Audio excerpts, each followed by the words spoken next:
আল্লাহ পাক মুর্দা সুলাইমানকে দাঁড়িয়ে রেখেছেন। যেইভাবে লাঠির মধ্যে ভর দিয়ে দাঁড়িয়েছিলেন ওইভাবেই দাঁড়িয়ে আছেন। যেইভাবে তাকায় আছেন মসজিদের দিকে ওইভাবে তাকায় আছেন। চোখের পলকটা ফালানোর সুযোগ দেওয়া হয় নাই। ওইভাবে দাঁড়িয়ে আছেন। আজরাইল রূহটা নিয়ে চলে গেছেন আল্লাহর দরবারে।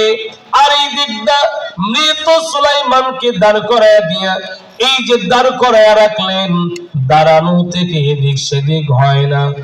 দিনের বেলা মানুষ রাজমিস্ত্রি কাজ করার জন্য আসে, কাজ করে আমার বন্ধুরা, কাজ করে একজন আরেকজনকে বলে ওই যে দেখো পয়গম্বর তাকায় আছে, কাজের মধ্যে ফাঁকি দেওয়া চলবে না।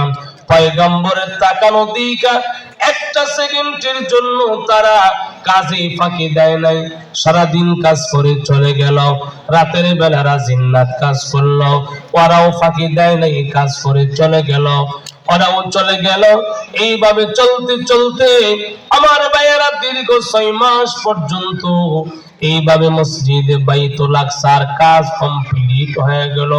কমপ্লিট যখন হয়ে যায়, কমপ্লিট হওয়ার পরে জিন রাজমিস্ত্রি মানুষ রাজমিস্ত্রি আইসা পয়গম্বরকে ডাক দিয়া কয়, নবী আপনি এখন এই জায়গায় দাঁড়ায় আর কত দেখবেন? আমরা মসজিদ কমপ্লিট করে ফেলেছি, আপনি উদ্বোধন করেন, ভিতরে যান, আপনি উদ্বোধন করে ভিতরে দেখেন পূর্ণাঙ্গ হয়ে গেছে। আমার ভাইয়েরা পয়গম্বর সুলাইমান নবী তো দাঁড়িয়ে আছে, মৃত মানুষ কথা কওয়ার কোনো শক্তি নাই, দাঁড়িয়ে আছে। একবার দুইবার তিনবার হয়ে গেলে এই দিকটা আমার ভাইয়েরা একজন জিন মিস্ত্রি পয়গম্বরের হাতের মধ্যে ধরলেন। হাতে ধরা মাত্রই পয়গম্বর আস্তে আস্তে ডান দিকে কাত হয়ে যায়। যখন কাত হয়ে যায় বুঝতে বাকি নাই পয়গম্বর আর দুনিয়ায় নাই, রূহটা আগেই চলে গেছে, দেহটা দুনিয়ায় পড়ে রইছে। আল্লাহ পাক মৃত সুলাইমানকে দিয়া 6 মাস আল্লাহ পাক কাজ নিয়েছে, 6 মাস কাজ নিয়েছেন মৃত সুলাইমানকে দিয়া। আল্লাহ কয় আমি পারি, জিন্দাকে দিয়েও কাজ নিতে পারি, মুর্দাকে দিয়েও কাজ নিতে পারি। কাদেরে কুদরত দারি हर जगह ही आपने मुर्दारा को जान बख्शी जिंदारा भेजा कुनी मुर्दारा को जान बख्शी जिंदारा भेजा कुनी। আমার ভাইয়ের আল্লাহ পয়গম্বর সুলাইমানকে দিয়ে এই মসজিদে বাইতুল আকসার কাজ কমপ্লিট করে নিয়েছে। তারপরও 1 সেকেন্ডের জন্য হায়াত বাড়ায় দেওয়া হয় নাই, 1 মিনিটের জন্য হায়াত বাড়ায় দেওয়া হয় নাই, 1টা মিনিট এদিক সেদিক করার সুযোগ নাই। আল্লাহ বলেন 1 মিনিট এদিক সেদিকের সুযোগ নাই। আমি আল্লাহ যখন তোমাদের মৃত্যু পরোয়ানা জারি করে রাখবো ওই সময় মালাকুল মউত আজরাইল যায় হাজির হয়ে যাবে। আমার ভাইয়েরা আজরাইল চলে আসলে কেউ আর ফেরত দেয় না। আল্লাহ পাক বলেন এই দুনিয়ার বড় বড় ক্ষমতাশীল যারা ছিল ওরাও বাঁচতে পারে না, যারা আল্লাহ তাআলার সাথে ক্ষমতা দেখাইছে তারাও বাঁচতে পারে নাই। আমার ভাইয়েরা এই দুনিয়ার মধ্যে বড় বড় বাদশা যারা ছিল এরাও দুনিয়াতে বাঁচতে পারে নাই। এদের মধ্যে বড় একজন বাদশা ছিল, বাদশা সাদ্দাত, নাম শুনছেন? বাদশা সাদ্দাত অনেক বড় ক্ষমতাশীল বাদশা, অনেক বড় ক্ষমতা তার ছিল। বাদশা সাদ্দাত এমন ক্ষমতার প্রয়োগ করেছে, আল্লাহ তাআলার সাথে যুদ্ধ ঘোষণা করেছে, আল্লাহ তাআলার সাথে চ্যালেঞ্জ করেছে, এমন অবাধ্যতার চূড়ান্ত সিঁড়ি পৌঁছে গেছে। আল্লাহ পাককে ডাক দিয়া বলেন, আল্লাহ আমার মৃত্যুর পরে আপনার বানানো জান্নাতের দরকার নাই, আমি দুনিয়াতে একটা জান্নাত বানাইতে চাই, আল্লাহ বলেন সাদ্দাত দুনিয়াতে যদি জান্নাত বানাইবি বেদাগিরি দেখাইবি তাইলে ঠিক আছে বানা, তবে আমার জমিনে না, আলাদা একটু জমিন বানায়ালো। পারবো আলাদা জমিন বানায়া বেদাগিরি কর। এই বিহাকুরের মুসলমান, আমি যদি আপনার বাড়িতে বারাতাইকা যদি আপনার লগে বেড়াগিরি করি, আপনার সাথে বাহাদুরি করি, আপনি আমারে যদি বলেন হুজুর আমার লগে যদি আপনার পাল্লা দেওয়া লাগে, আমার যদি চ্যালেঞ্জ করা লাগে, আমার বাড়ির পাশে একটা বাড়ি বানালো, আমি ফকিন্নি কেমনে বাড়ি বানাবো? আমার বাদ বারাতাইকা আবার বাহাদুরি করেন। আল্লাহ ডাক দিয়া কই সাদ্দাত যদি আমার লগে চ্যালেঞ্জ করতে চাস, জান্নাত তোর আখিরাতেরটা দরকার নাই, দুনিয়ায় জান্নাত বানাইতে চাস, তাইলে আলাদা জমিন বানা। আলাদা জমিন বানায়া ওই জমিনে জান্নাত বানা, জাহান্নাম বানা, যা মন চায় তা কর।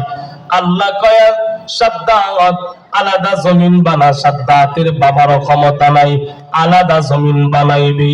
আল্লাহর জমিনে সাদ্দাত জান্নাত বানানো শুরু করলো। আমার ভাইয়েরা জান্নাত বানাইতে গিয়া ইট বালু পাথর লাগে, ওই পাথর আল্লাহ কই সাদ্দাত ওই পাথর ইট সিমেন্ট রড দিয়া যে জান্নাত বানাবি, ওই পাথর তুই নিজে আলাদা বানায়ালো। আমার বানানো পাথর দিয়া জান্নাত বানাবি না, জান্নাতের পাথর বানাবে সাদ্দাতের বাবার ক্ষমতা নাই। আবার জান্নাতের ভিতরে বাগান বানাবে, গাছ লাগাবে। আল্লাহ কয় সাদ্দাত আমার সৃষ্টি গাছ তোর জান্নাতের ভিতরে দিবি না, আলাদা গাছ বানায়ালো। জান্নাতের ভিতরে আলাদা গাছ বানায়া দিবে, সাদ্দাতের বাবার ক্ষমতা নাই। তার মানে বোঝা গেল সাদ্দাত আল্লাহ তাআলার সাথে চ্যালেঞ্জ করাটা হলো চরম নিমুখ হারামি। ঠিক না ঠিক? আল্লাহর দেওয়া জীবন পাইয়া, আল্লাহর দেওয়া হায়াত পাইয়া, আল্লাহর দেওয়া সময় পাইয়া, আল্লাহর দেওয়া ক্ষমতা পাইয়া, আল্লাহর দেওয়া সম্পদ পাইয়া, আল্লাহর জমিনে আল্লাহর মাখলুক দিয়া জান্নাত সাজাইবার চেষ্টা করে। আল্লাহ কই সাদ্দাত সময় পাবি কতক্ষণ জানো? আমি আল্লাহ তোরে সময় দিব যতক্ষণ জান্নাত বানাইতে পারবি। যেহেতু তোরে ক্ষমতা দিলাম, টাকা দিলাম, পয়সা দিলাম, বাদশাহী দিলাম, জান্নাত বানাইবি বানা। জান্নাতের ভিতরে গিয়া সুখ শান্তি করার হায়াত যদি আমি দেই তাইলে নে। বুঝেন নাই? আপনারে আল্লাহ টাকা দিছে, 5 তলা বাড়ি বানাইছেন, আলিশান বড় বড় সুন্দর ফ্ল্যাট বানাইছেন। এই 5 তলার আলিশান ফ্ল্যাটের ভিতরে এসি লাগায় এখন আপনি ঘুমাবেন। আল্লাহ যদি আপনার হায়াত না দেয় ঘুমাইতে পারবেন নি? আমার ভাইয়ারা এমন বহু মানুষ আছে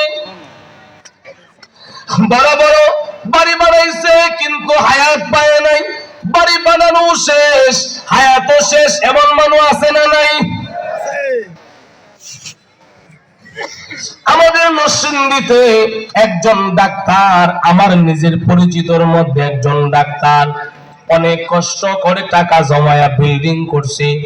একতলা বিল্ডিং কমপ্লিট, আমার ভাইয়েরা কমপ্লিট করছে। আমারে নিজে দোয়া করার জন্য আমি নিজে গিয়া দোয়া করলাম।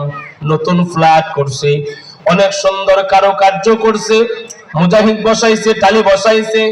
আমার ভাইয়েরা দোয়া করে দিয়ে আসলাম। একদিন পরে সংবাদ পাইছি ডাক্তার অসুস্থ হওয়ার পরে ঢাকায় নিয়ে আসলো। চিকিৎসাধীন থাইকা 1 সপ্তাহ পরে ডাক্তাররা বলেছে উনি মারা গেছে, মৃত ঘোষণা করে দিল। 1 সপ্তাহ পরে লাশ বাড়িতে গেল। এই যে সুন্দর বিল্ডিং বানাইলো, আমার ভাইয়েরা বলেন থাকার হায়াত পাইছেন? হায়াত পায় নাই। আল্লাহ কই সাদ্দাত হায়াত যদি আমি আল্লাহ দেই তাইলে বাহাদুরি করবি। সাদ্দাত কয় আল্লাহ তোমার লগে জবরদখল কইরা যেমনে জান্নাত বানামো, হায়াত তেমনি তোমার তে নিমো। আল্লাহ কই বাবার বেলা হইলে দেখা আমার কাছ থেকে হায়াত নিয়াম। আমার ভাইয়েরা কিতাবে লিখছে সাদ্দাত বিশাল বড় জান্নাত বানাইছে, এত বিশাল ব্যবহুল জায়গা নিয়ে বানাইছে, আজও সেই ধ্বংসস্তূপ রয়েছে। আমার ভাইয়েরা বিশাল বড় জান্নাত ইমারত বানাইছে, বড় বড় অট্টালিকা বানাইছে, ফলের বাগানের অভাব নাই, অনেক সুন্দর কারুকার্য করে বানাইছে। এবার রাজমিস্ত্রি যে বানাইছে জান্নাত, ওই রাজমিস্ত্রি ডাক দিয়া কয়, এই সাদ্দাত বাদশা মহোদয়, আমরা শুনেছি আল্লাহর জান্নাতের ভিতরে হুরগিলমান থাকে, আপনার জান্নাতের ভিতরে হুরগিলমান দেওয়ার দরকার, তো হুরগিলমান আপনি আনবেন কোত্থেকে আনবেন? সাদ্দাত কয়, হুরগিলমানের আমার কাছে অভাব নাই, আমিও হুরগিলমান দিব। কেমনে দিবেন? রাজ্যের সুন্দরী সুন্দরী কুমারী মেয়েদেরকে বস্ত্রহীন কইরা ওই জান্নাতে, তার বানানো জান্নাত, এটার ভিতরে নিয়ে জায়গায় জায়গায় দাঁড় করায়া দিছে। এবার রাজমিস্ত্রি কয়, আপনি আবার নিজের খোদা দাবি করেন, একটা হুর বানাইতে পারলেন না? আল্লাহর দেওয়া জমিনে জান্নাত বানাইছেন, আল্লাহর দেওয়া গাছ লাগাইছেন, আল্লাহর দেওয়া পানি সরবরাহ করেছেন, আল্লাহর দেওয়া মানুষগুলাকে, সুন্দর মেয়েগুলাকে এনে এনে জায়গায় জায়গায় দাঁড় করায়া হুর বানাইয়া দিলেন। কত বড় প্রতারক দুনিয়ায় দেখলাম, আপনার মতো প্রতারক দেখে নাই। এবার বাদশা সাদ্দাত, তার কাছে সংবাদ গেল, বাদশা মহোদয় সব কিছু কমপ্লিট হয়ে গেছে, এখন আপনি আপনার জান্নাত দিয়া উদ্বোধন করবেন। জান্নাত উদ্বোধন করবেন কেমনে যাব? উঁচা একটা ঘোড়া সুন্দর করে সাজায়া আমার ভাইয়েরা ঘোড়াকে তার এরকম বাসভবনের গেটের সামনে দাঁড় করা দেওয়া হলো। তার বাসভবন থেকে তার বানানো জান্নাত পর্যন্ত পুরাটা রাস্তা লাল গালিচা বিছায়া দেওয়া হলো। এবার বাদশা সাদ্দাত এই ঘোড়ার মধ্যে সওয়ার হবে, তার মন্ত্রী পরিষদ যারা ছিল তারা সবাই তার সাথে ঘোড়ার মধ্যে তার সওয়ার করাইয়া তার সামনে দিয়া পিছনে পিছনে ওরা যখন আসতেছে, আস্তে আস্তে আমার ভাইয়েরা জান্নাত যে বানাইছে জান্নাতের গেট পর্যন্ত আসবে। মাঝখানে, রাস্তার মাঝখানে সাদ্দাত যখন ঘোড়ার মধ্যে হঠাৎ করে তাকায় দেখে একজন আউলা কেশ, পাগল বেশ, মুসাফির ফকিরের বেশ ধরে রাস্তার মধ্যে সাদ্দাতের ঘোড়া আটকাইয়া ডাক দিয়া বলে, বাদশা আপনার লগে আমার জরুরি একটা কথা আছে, একটা মিনিট সময় আপনি আমারে দেন, কথাটা শুইনা যা। বাদশা সাদ্দাত কই, কে রে এই লোকটা, এত বড় স্পর্ধা আমার আটকাইয়া দিল, আমি শুভ কাজ করার জন্য যাচ্ছি, কত স্বপ্ন নিয়ে জান্নাত বানাইছি, ওই জান্নাত বানাইতে গিয়া কত পরিশ্রম আমি করলাম, ওই জান্নাত বানাইতে গিয়া কত পরিশ্রম করলাম, কত আমার মনের মধ্যে স্বপ্ন, জান্নাত বানাইছি, দেখতে যাব, উদ্বোধন করব, এই ভিখারির বাচ্চা ভিখারি আমার এখানে আটকায়া দিল। কে রে? একজন গিয়া গার ধাক্কা দিয়া সরায়া দেয়, বাদশার সামনের দিকে আগান, আর একটু যাওয়ার পরে আবার ওই ভিখারি আবার সামনে গিয়া দাঁড়াইছে। বাদশা অল্প সময়ের জন্য একটু দাঁড়ান, একটা মিনিট আমারে দিয়া যান, আমার কাছ থেকে আপনি একটা কথা শুই না যান। আবার তাই পাত্তা দেওয়া হয় নাই, তারায়া দিছে। বাদশা আবার সামনের দিকে আগাইছে, আগাইতে আগাইতে আগাইতে আগাইতে যার স্বপ্নের জান্নাত যে বানাইছি ওই জান্নাতের গেটের সামনে গেল। গেটের সামনে যাওয়ার পরে এবার ডাক দিয়া বলে, আমি এখন ঘোড়া থেকে নামবো। বাদশা আপনি ঘোড়া থেকে নামেন। বাদশা সাদ্দাত ঘোড়া থেকে নামার জন্য একটা পা দিলেন, আর একটা পা ঘোড়ার উপরে আছে। এমন সময় ওই ফকির যাকে ধাক্কা দিয়া সরায়া দেওয়া হলো, উনি সামনে গিয়া ডাক দিয়া কই, সাদ্দাত একটা পাও পরে আছে, একটা নিচে আছে, দুইটা পা যেন একত্রিত না হয়। এই বাদশা আরেকটা পা নিচে নামার আগে আমার কথা শুনেন। তখন বাদশা তো আরো রাগ হয়ে গেছে, কত বড় স্পর্ধা, আমি বাদশা এখন ঘোড়া থেকে নামবো, আমারে নামতে না করে ডাক দিয়া বলে, তুমি কে? বলে, আপনি আমার পরিচয় নেন। পরিচয় নেন, তারপরে জিগান তুমি কে? আমার পরিচয় হলো আমি মালাকুল মউত আজরাইল। আজরাইলের নাম শুনছে পরে এখন কি আর পানি আছে ভিতরে? আজরাইলের নাম শুনে এখন তো ভিতর শুকায় গেছে গা। আজরাইলের নাম শুনলে ভিতরে আর পানি থাকে না। আমার ভাইয়েরা, আজরাইলের নাম শুনছে পড়ে এবার বাদশাহ এতক্ষণ ছিল গরম, এখন তো নরম হয়ে গেছে। ডাক দিয়া বলে, আজরাইল ভাই, একটা মিনিট সময় দে। বুঝছি আপনি কেন আসছেন, আপনি যার কাছে আসেন তার মৃত্যুর পরোয়ানা নিয়ে আসেন। একটা মিনিট সময় দেন। সারা জীবনের স্বপ্ন আমি আমার জান্নাতটা দেখতে চাই। জান্নাত কেমন বানাইছি জান্নাতটা দেখতে চাই, একটা মিনিট সময় দেন। আজরাইল বলেন, এক মিনিট সময় দেওয়ার জন্য তো আমি আগের থেকেই বলছিলাম, এতক্ষণ পর্যন্ত আপনি দেন নাই। এখন এক মিনিট সময় আপনি চাইলেও আপনাকেও দেওয়া হবে না। একটা মিনিট কেন, একটা সেকেন্ড সময় আপনাকে দেওয়া হবে না। একটা সেকেন্ড কেন, এই যে পা একটা এখনো উপরে আর একটা নিচে, আমার মালিক জানায় দিছে এই উপরের পাও নিচে নামায়া দুইটা পা একসাথে করার আগেই যেন আপনার রূহটা বের করে নিয়ে যায়। আল্লাহু আকবার বলে। এতক্ষণ তো বলছিলাম সময় দেওয়ার কথা, দিলেন না তো। এতক্ষণ কি আমি জানতাম তুমি যে মালাকুল মউত আজরাইল?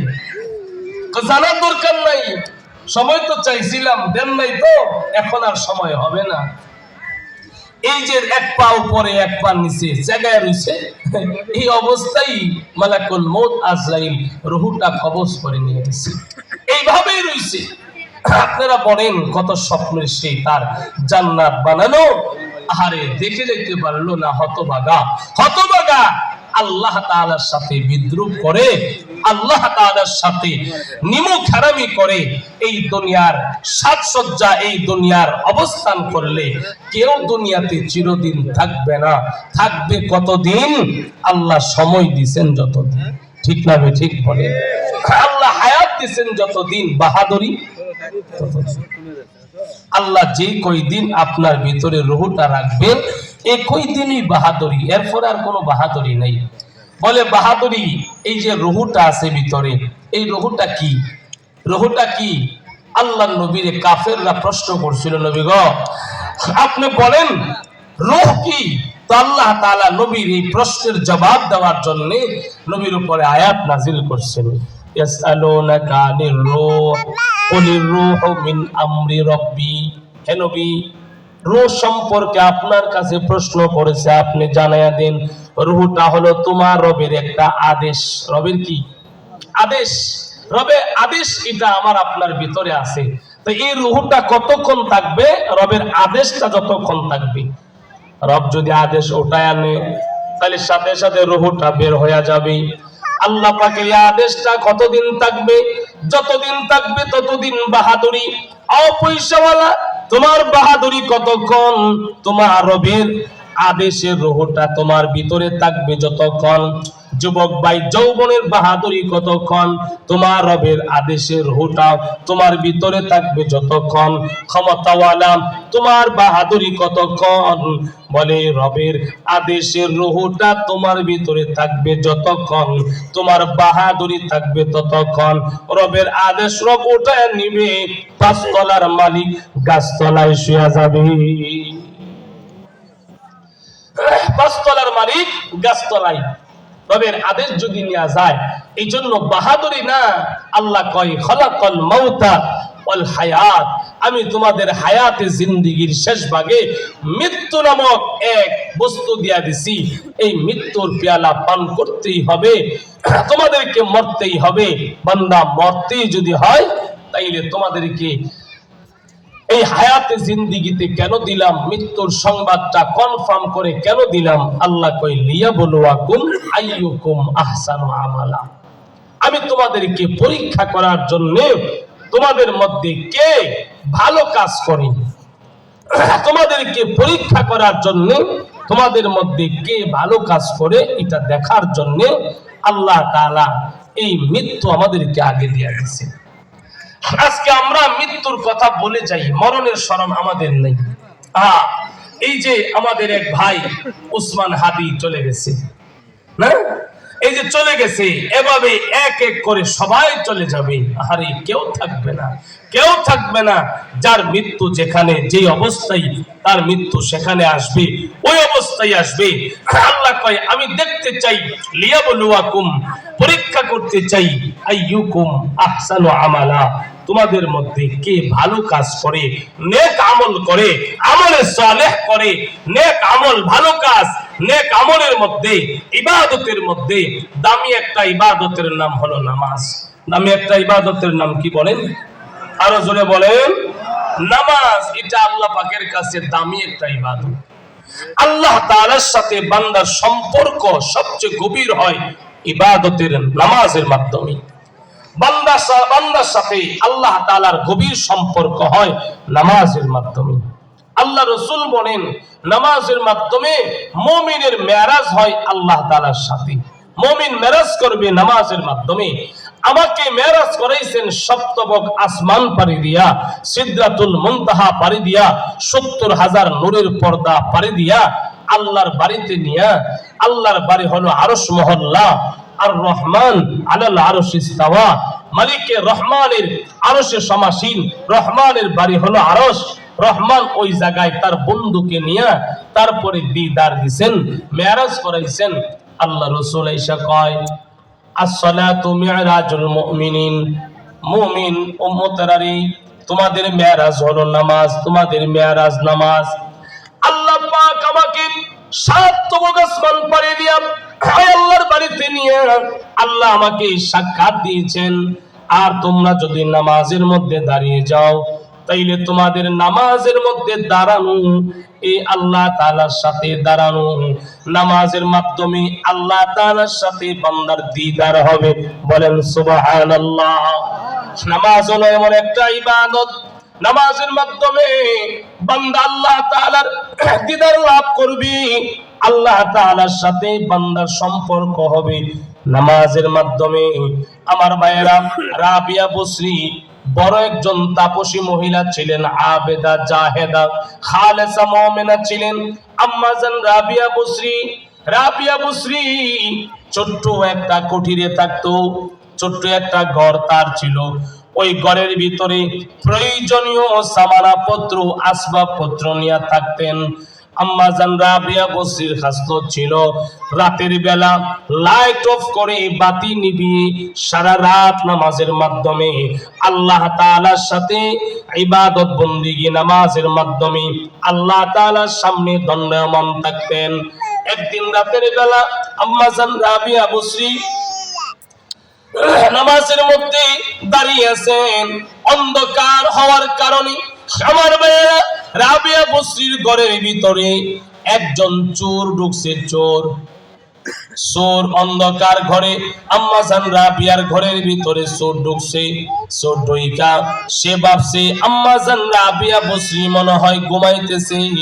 তো আস্তে আস্তে ঘরের ভিতরে ঢুইকা আওয়াজ না কইরা সামানাপত্র, আসবাবপত্র, প্রয়োজনীয় মালপত্র যা ছিল একটা একটা করে সবগুলা একটা গাটরির মধ্যে বান্ধা এবার আম্মা জানের ঘর থেকে বের হওয়ার পালা।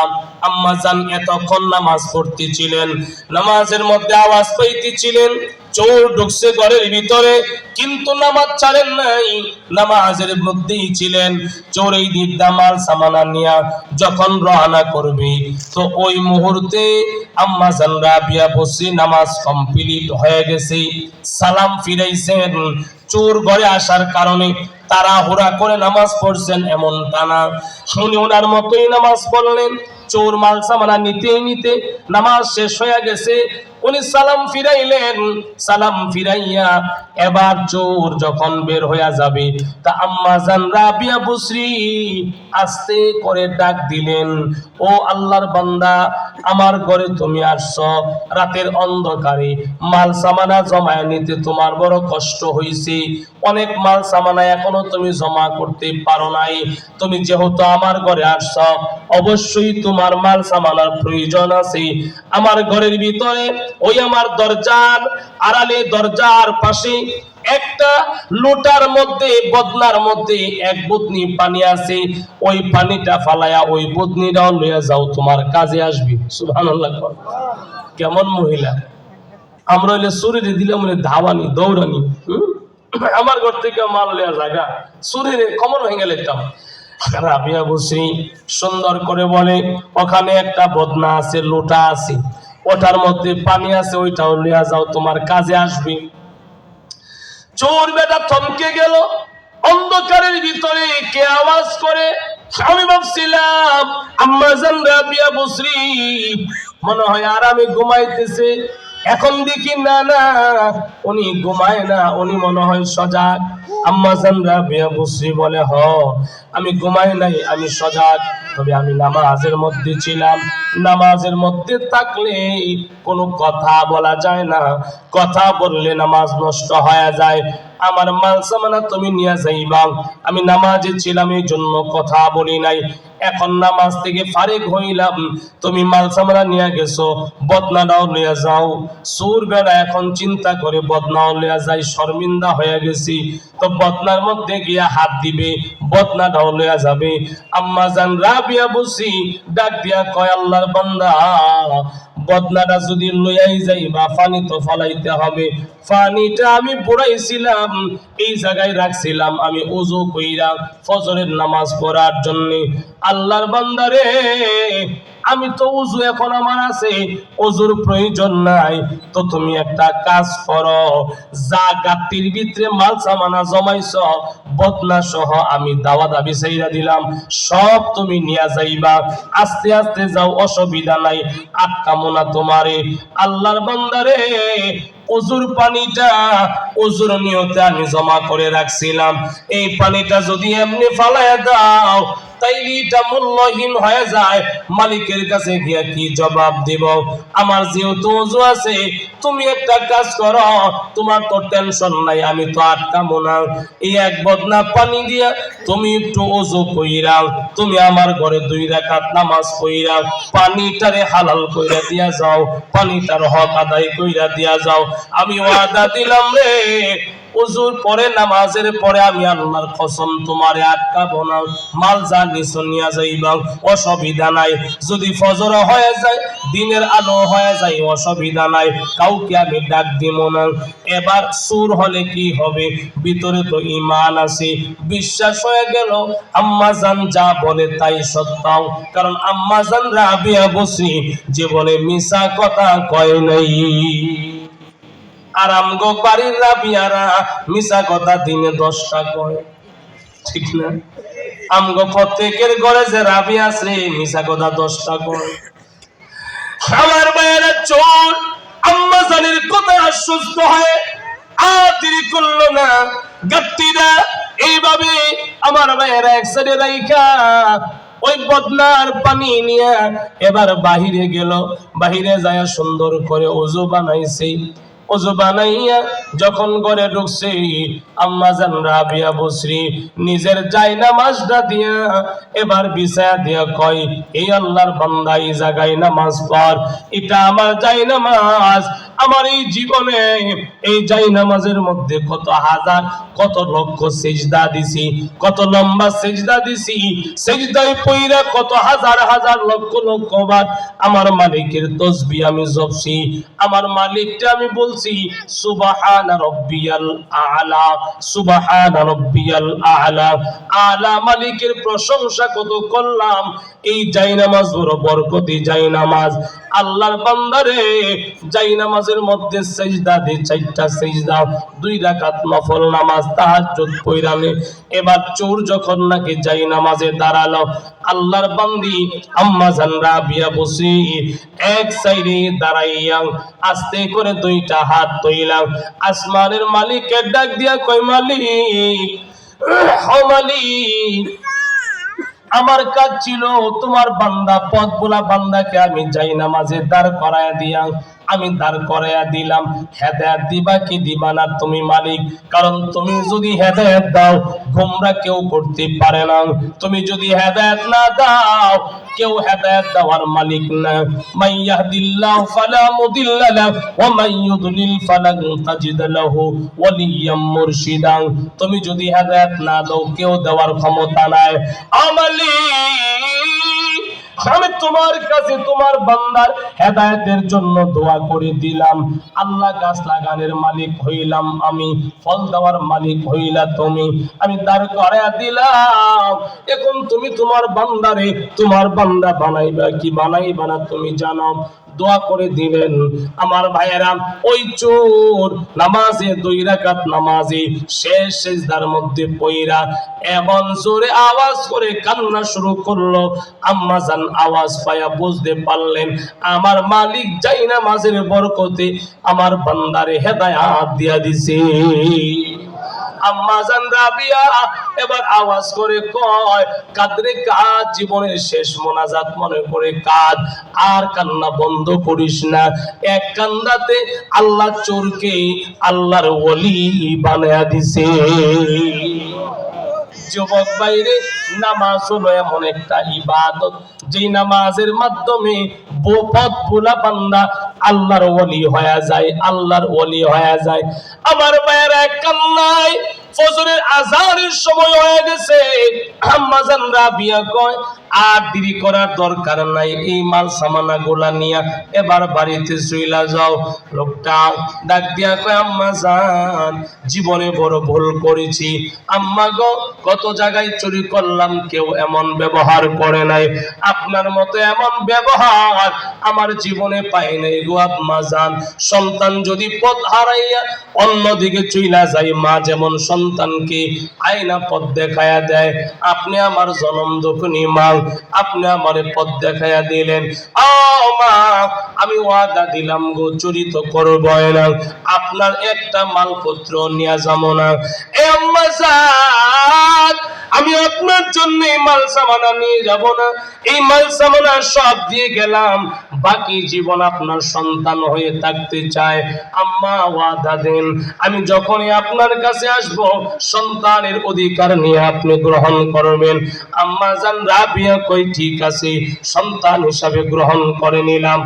আমার ভাইয়েরা, আম্মা জান রাবিয়া থেকে বের হইয়া আমার ভাইয়েরা চলে গেলেন বাড়িতে। এই চোর বেড়া এখন তো আর চোর না, এখন তো নিজের পাপাচার সব গুনাহ মাফ করাইয়া আল্লাহর ওলি হয়ে গেছে। বাড়িতে গেল, তার বিবি আছে, তার একটা ছেলে আছে। ছেলেটার বয়স আনুমানিক 12, 14, 15 বছর। সন্তান ছেলে। আমার ভাইয়েরা, বিবিরে গিয়া ডাক দিয়া কই, বিবি আগামীকাল সকাল বেলা আম্মা জান রাবিয়ার জন্য আমি নাস্তা পাঠাবো, তুমি রুটি বানায়া রেডি কইরা রাখো। সুবহানাল্লাহ। আসলে কথা বলতে কষ্ট হইতেছে, মাইকটা ভালো না এদের।